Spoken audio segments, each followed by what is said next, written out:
Salut, alors comme vous pouvez le constater, je suis sous surveillance, donc je vais essayer de pas trop dire de conneries. C'était un samedi PML, Paris-Lyon-Marseille.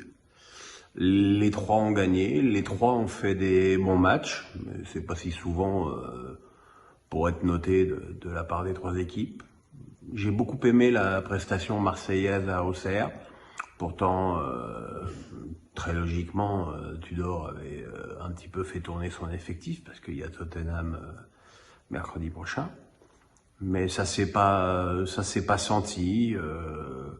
Caboret à droite et Klaus à gauche, ça a bien fonctionné. Et voilà, Marseille a ouvert le score très rapidement sur un but de Gerson qui a joliment repris un tir sur le poteau d'Under. Et puis en fin de match, Alexis Sanchez a très bien détourné un centre en retrait de Guendouzi.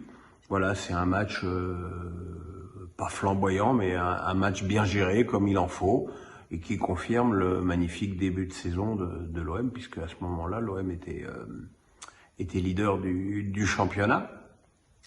Après, on a eu droit à Lyon-Angers, donc c'est-à-dire que quand on voit l'état de forme d'Angers, il n'y avait pas beaucoup de suspense quant au résultat final de cette partie. On se demandait juste combien de buts les Angevins allaient encaisser. Bah, ça a été 5. Et j'avoue que même si il y a quelques jolis joueurs de ballon dans cette équipe d'Angers, défensivement c'est beaucoup trop faible pour la Ligue 1, beaucoup trop faible. À commencer par le gardien qui a quand même 2 buts sur 5 sur la conscience et voilà. Et côté lyonnais, il y a des progrès. C'est pas encore, voilà, faut tenir compte de la faiblesse de l'adversaire, mais c'est pas encore flamboyant. C'est-à-dire que jusqu'à l'ouverture du score de Toko Ekambi, c'était moyennasse. Mais voilà, c'est cohérent. Il y a des trucs qui se mettent en place. Fèvre peut jouer parce que Paqueta est parti. Voilà, il y a une organisation qui se met en place et puis il y a des joueurs qui commencent à vraiment être performants et surtout Malo Gusto qui a fait plus sur ce match que Dubois dans toute sa carrière à Lyon avec 2 centres en passe décisive. Donc c'est un joli résultat pour Lyon qui pour l'instant donc pour la part n'a joué que 5 matchs, 4 à domicile, 1 à l'extérieur. Il faudra voir le comportement de cette équipe à l'extérieur, sachant qu'à Reims, ça n'a pas été gégène.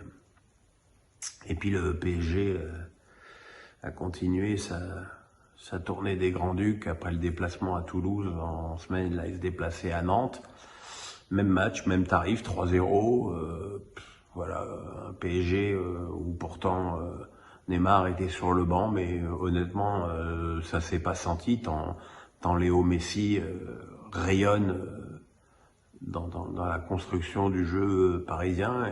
Et pour preuve, Mbappé, qui a pas fait un match exceptionnel, loin s'en faut, a quand même réussi un doublé, avec 2 passes de plus de Messi, qui est vraiment le maître à jouer de cette équipe. Le 3e but est de Nuno Mendes, après un tir sur le poteau de Neymar qui était rentré.